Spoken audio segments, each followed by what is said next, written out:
Seabass loves to ditch his fins, and he mixes it up really well. You know, we compare Seabass all the time to Andy Irons. He likes to come from behind and kind of hit that lip and poke through it. So the place that you want to be.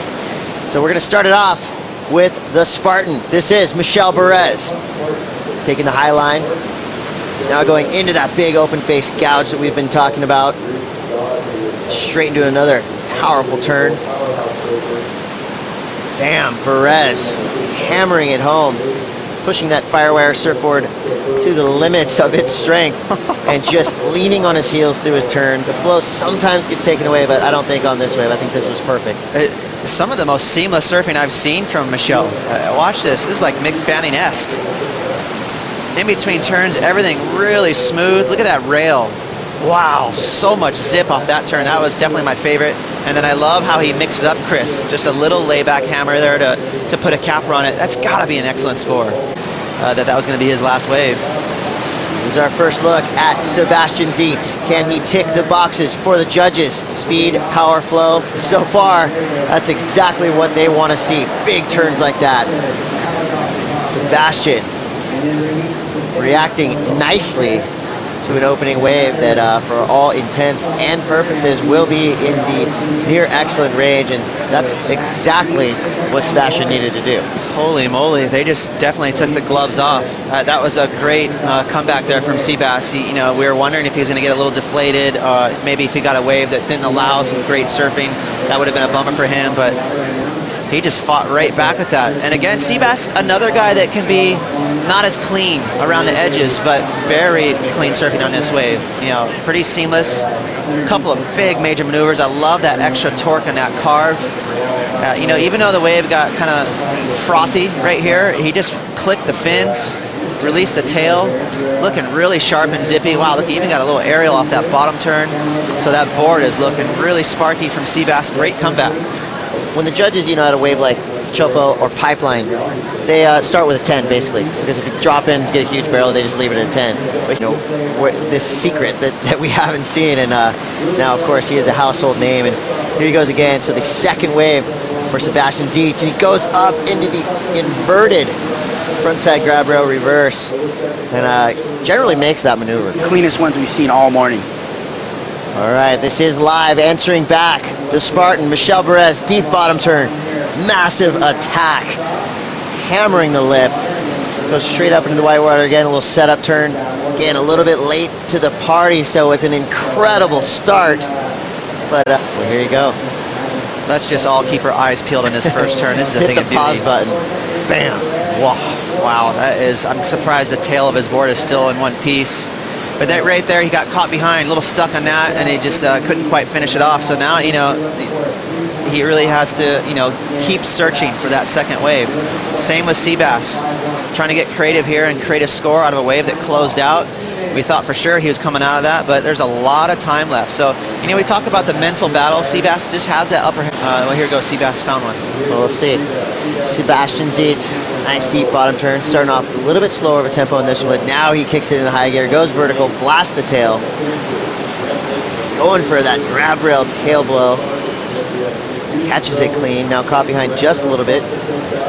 Looking a lot like AI through these power turns. Nice inside section. So you said it, Ross, he is turned on right now, Sebastian Zietz. Sebastian knows that he's going to have to get rid of this score. It's not going to match his 8.3. Great start, though. Look at the flow he's carrying. Really crisp off that second maneuver. Trying to mix it up right there with that rail grab tail slide.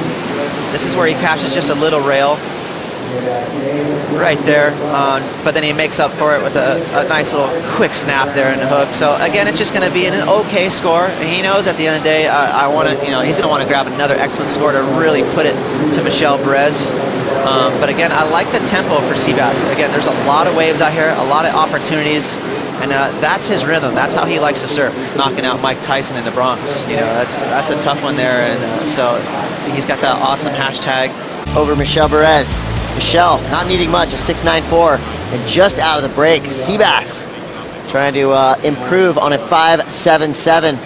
Looking like he is in complete command right now of this lineup. He's got the highest single scoring wave, an 8.33. going up against Michel Bourez's 717. So both surfers right now looking for a strong backup. That's right. And if you're Michel Bourez, you're looking for that knockout wave. You know, you want to match that 8.3 from Seabass. We didn't see the top of this wave. Let's see what happened. Holy smoke, that was so crisp. Ooh. Wow, Seabass is on fire. This is some of the best surfing I've ever seen from Sebastian Zietz. So he is looking really amped and firing through those carves. Nice finish. And firewire put together for Bourez. And just looks so sharp. But just as we try to talk about Bourez, Seabass says, forget about it. I'm in this thing. There, grab rail, fin chuck, and man, total control. And very, very fired up. It seemed like each maneuver he just gained a little bit of confidence and a little bit of momentum. And, wow. The scores are going to be coming in hot on those last two waves. I have no shame in saying that this is probably the best I've ever seen Sebastian Zietz surf. Go with it. He is just so on point right now. Really crisp. I love those carves, how much speed he gets out of it, and then that mix-up right there. That was not a token rail grab tail chuck. I mean, that was over the top. That was a 10 out of 10 for that maneuver, and then that finish was really strong. You know, he didn't just try to put this wave to bed. He really kept the hammer down, but that was beyond commitment. So I'm thinking it's probably going to be an excellent score again. Top 5 surfing for sure. His last wave comes in at a 6.67. 8 minutes and 5 seconds to go. That means Bourez, surfer in black, French Polynesia, needs a 7.84.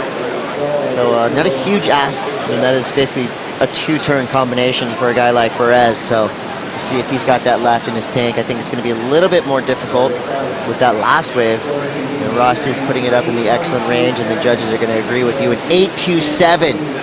Now things much tougher for Bourez. Whatever he has, I want, because he is absolutely blitzing right now. But there was a little priority gap, and Bourez takes full advantage. He had priority choice of that wave, and he's making good use of it. This one may be shouldering off just a little bit, so that priority situation may have actually played into Sebastian's favor. So Ross, right there, we saw Seabass, you know, if you're free surfing, that would have been his right away for the wave, but what does that mean priority-wise? Bourez just dropped right in on him. Yeah, so, you know, Michel Bourez was sitting out in the lineup first. He had first priority. So even though Seabass was further up the point, he had to give way because Michel Bourez has that priority. And if Seabass tried to bottom turn and kind of block him, he would have got an interference. And instead of counting his best 2 scorers, he would have been only counting 1. So very wise that Seabass kind of faded there and got out of his way. Now to pick apart this actual score, you know, that bobble right there, the judges are not going to like it. They're also not going to like the fact that that wave was a teepee. It was kind of slopey. The sharpest I've seen him. He looks like he's surfing a little faster. He's on a magic carpet right now. That board looks nice. Right here you see one more priority play, and it's going to be Seabass with priority, so Bourez has to give way. Now they're just going to go in tandem to the beach. And, you know, these guys are friends, but in the end, it's going to be Seabass. That was a little bonus for us. Stick around, more action to come. The last heat of round 2 coming right up.